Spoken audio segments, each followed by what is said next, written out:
为了确定自己的亲爹是生是死，他们冒险踏入了因纽特人的圣地，在坠落的飞机残骸上发现了泰坦巨物留下的抓痕，想必之前来过这里的人已经是凶多吉少。飞行员一边呼喊着同伴撤离，一边朝着飞机狂奔，不管其他人来不来得及上飞机，他先做好起飞的准备。眼看其他人临近，意外却发生了，从来未出现过的冰原泰坦登场，他直接一爪子打断了要起飞的机翼，紧接着将飞机强制叫停。冰原泰坦只生活在雪山之中，能喷出超越干冰的大量冷气，可以瞬间将周围的一切冻成冰雕，自然也包括企图逃走的飞行员。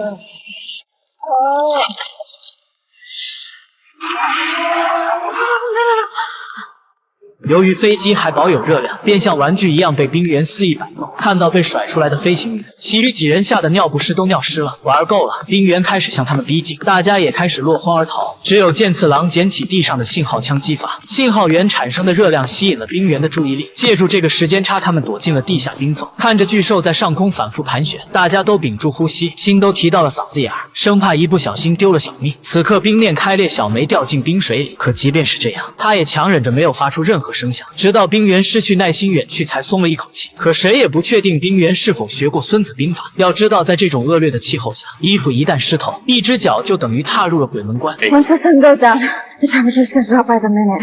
We've got no food, no shelter, no duho. Where the hell are we going?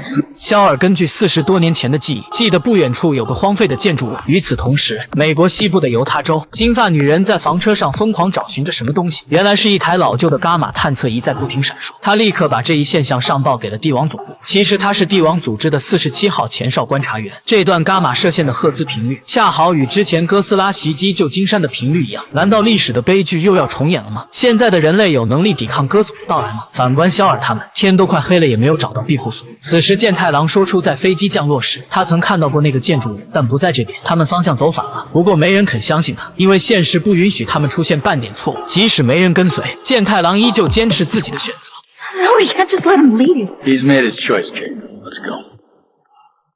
就这样，四人朝着完全不同的方向前行。可见太郎孤身一人，外加雪山的夜里更加糟糕，很快他就无力支撑昏厥，而另一边也没好哪去。由于他们辨别不清方向，已经围绕起点走了好几圈了，眼看小梅就要被冻死，他们只好回到飞机旁点起篝火。突然地面发出剧烈震动，其实冰原也一直围绕在这附近，他似乎在这里守卫着什么。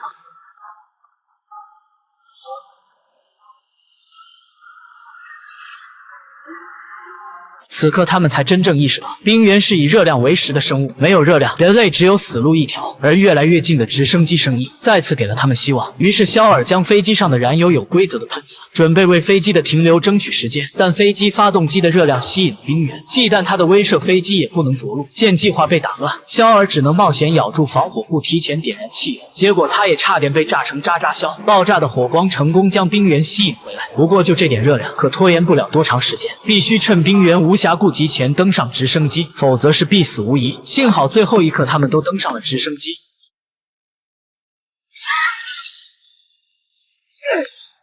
原来健太郎不仅没有死，还找到了他所说的那个庇护所，并利用设备发出了求救信号。而且在庇护所里，他看到了父亲曾生活过的痕迹。就在飞机离开这片区域时，肖尔知道冰原之所以会守护在这里，是因为眼前这个绚丽多彩的路。其实这就是通往地下世界的入口，证明兰达博士当年的设想是对的。等直升机降落后，竟发现帝王组织的人早已等候他们多时。如今几人也不知是喜还是忧。